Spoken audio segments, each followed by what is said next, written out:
Hello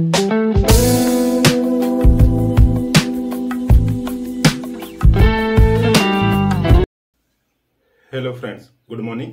आज के इस वीडियो में बात करते हैं एसिडिटी को ठीक करने के लिए एक बेहतरीन होम्योपैथिक मेडिसिन रुबिनिया स्यूडोकैसिया की किस तरह से काम करती है, सिम्टम्स को ठीक करती है।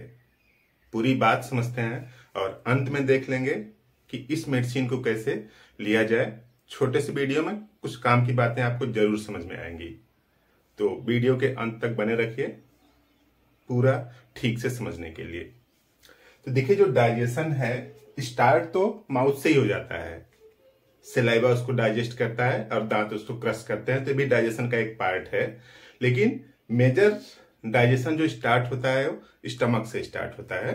तो देखिए, जैसे ये स्टमक है इस तरह से ऐसे, तो यहाँ पे जो कुछ भी आप फूड सप्लीमेंट इधर आता है तो जितनी मात्रा में आएगा उसी के रिलेशन में यहाँ पे सिक्रीट होता है HCl,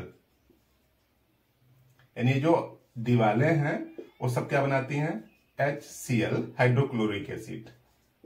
तो HCl का आक्रमण होता है जो फूड सप्लीमेंट है, और जो मेजर फूड सप्लीमेंट है वो बेसिकली क्या होते हैं, या तो स्टार्च होते हैं या तो प्रोटीन होते हैं, और थोड़ी मात्रा में क्या होता है, फैट होता है। तो फैट की मात्रा सबसे कम होती है। तो मेजर फूड सप्लीमेंट जो होते हैं स्टार्च, यानी जिसको कार्बोहाइड्रेट बोलते हैं, या फिर प्रोटीन होता है। तो इस पे डाइजेशन इस तरह से होता रहता है। कुछ लोग ऐसे होते हैं जिसमें कि इस स्टार्च का डाइजेशन जो है ठीक से नहीं हो पाता है, यानी स्टार्च के डाइजेशन के लिए जो जरूरी एंजाइम है वो प्रॉपर मात्रा में नहीं बन पाते डाइजेस्टिव सिस्टम में। तो अब इमेजिन करिए कि इस पूरे फूड को पचाने के लिए इस दीवार ने क्या बना दिया, HCl बना दिया, ताकि मीडियम कैसा हो जाए, एसिडिक हो जाए। और मीडियम एसिडिक हो जाएगा तो प्रोटीन का डाइजेशन, यानी एल्ब्यूमिनस मैटर जो है, प्रोटीन का डाइजेशन तो ठीक से हो जाता है। ये तो बहुत थोड़ी मात्रा में, तो उसको छोड़ दीजिए। और ये जो स्टार्च है, यानी जैसे आलू है, चावल है, चीनी है, इनका डाइजेशन ठीक से नहीं होता है, इसका डाइजेशन डिस्टर्ब्ड है। तो परवर्टेड डाइजेशन है, तो इसको डाइजेशन के लिए जितना भी HCl बना होगा वो HCl क्या होगा, अनयूज्ड होगा। अगर HCl अनयूज्ड होगा तो क्या क्रिएट करेगा, एसिडिटी ना। अब एसिडिटी के लिए आप एंटासिड लेते रहे, बाहर से ऐसा कुछ मटेरियल लेते रहे जो एसिडिटी को कम करे, तो ये तो सोल्यूशन हुआ नहीं। यहां पे हम लोगों को कुछ इस तरह से करना है कि जो शरीर है, यानी जो डाइजेस्टिव सिस्टम है, उसमें जो स्टार्च है उसका भी डाइजेशन ठीक होने लगे। उसी को ठीक करती है रुबिनिया। यानी जो स्टार्च का डाइजेशन ठीक से नहीं हो रहा है उसी को ठीक करेगी रुबिनिया। बेहतरीन मेडिसिन है, होम्योपैथिक मेडिकल स्टोर पर आसानी से मिलती है।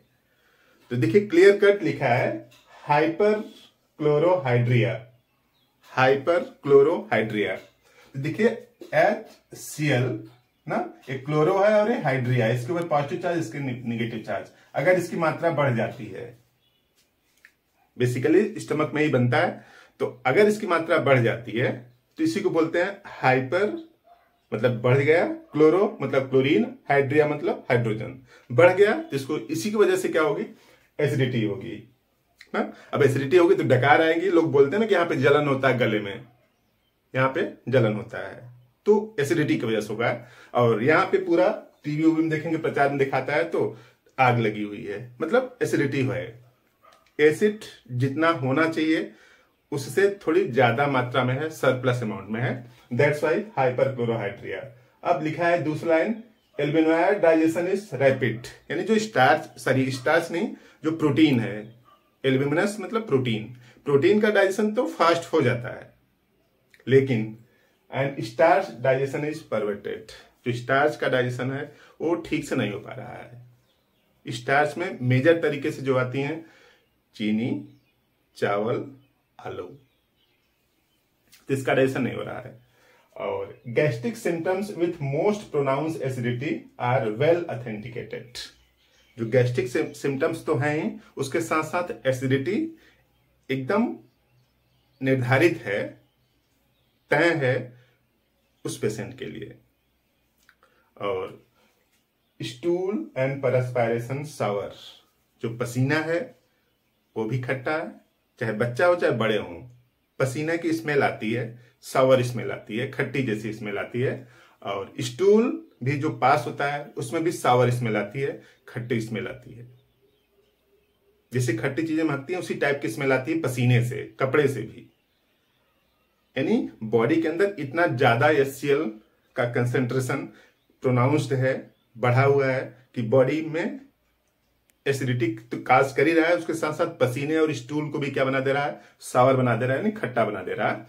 और फ्रंटल हेडेक विथ एक्रिड इरेक्टेशन, जो आगे की तरफ पोर्शन है यहाँ पे दर्द होता है, फ्रंटल हेडेक होगा।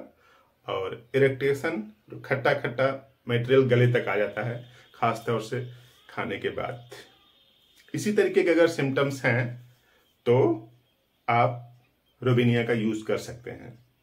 और महिलाओं में जो वेजाइना है, जो वल्वा है, वहां भी इचिंग होती है, तो इचिंग के लिए भी बेहतर तरीके से काम करती है। अब वहां भी एक तरह से यूं समझिए, जब पसीना है वो भी सावर है ना, तो किसी भी ऐसे पार्ट में जहां पे ब्लड सप्लाई ज्यादा है, अगर वो लगेगा तो सीधी सी बात है इचिंग करेगा, खुजली होगी।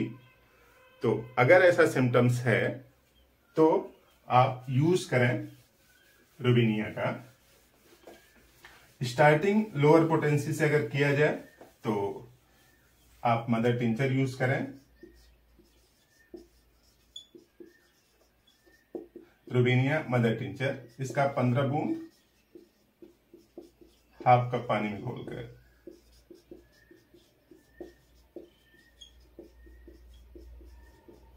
3 टाइम दीजिए। 1 महीने तक दीजिए इसको, 1 महीने तक लेना है। अगर यही दवा छोटा बच्चा है ना, तो उसका भी जो पसीना स्मेल खट्टी सी आ रही है, सावर सी आ रही है, तो उसको भी आप दे सकते हैं। छोटे बच्चे को 5 बूंद दीजिए, बस 5 बूंद 1 चम्मच पानी में घोल के सुबह शाम दोपहर पिला दीजिए। तो इस रोबिनिया से जो एसिडिटी इस वजह से है कि जो आलू स्टार्च का डाइजेशन ठीक से नहीं हो पाता है बॉडी में। लोग बोलते हैं ना कि जरा से भी चावल खा लेते हैं, चीनी आलू खा लेते हैं तो दिक्कत होने लगती है। तो ऐसे लोगों के लिए रोबिनिया बेहतर विकल्प है। आपने पूरा वीडियो देखा, बात कुछ समझ में आई तो इस वीडियो को लाइक करें, चैनल बनाए तो सब्सक्राइब भी कर दें ताकि नए वीडियो का नोटिफिकेशन आपको मिलता रहे। Thank you.